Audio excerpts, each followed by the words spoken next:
మసాలా పట్టేసుకొని ఉంటుంది. అండ్ దీంట్లో సీక్రెట్ ఏంటంటే ఎగ్స్. మీ భాషలు ఏమంటారు కానీ అట్లా బయట పెట్టి అల్లం పేస్ట్ మీ భాషలు ఏమంటారు అందుకు మంచిగా మిక్స్ చేయండి. దీన్ని టేస్ట్ కన్ఫామ్ మీరు డైరెక్ట్ చేసుకొని తిన్న తర్వాత ఎక్స్పీరియన్స్ చేస్తారు. స్టడీ కారం అండ్ కొంచెం దీంట్లో గరం మసాలా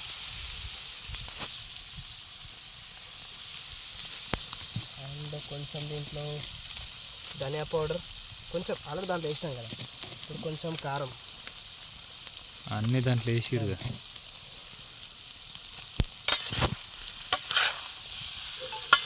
చిన్న తెచ్చుకోవాల్సింది ఇది స్లైసరు.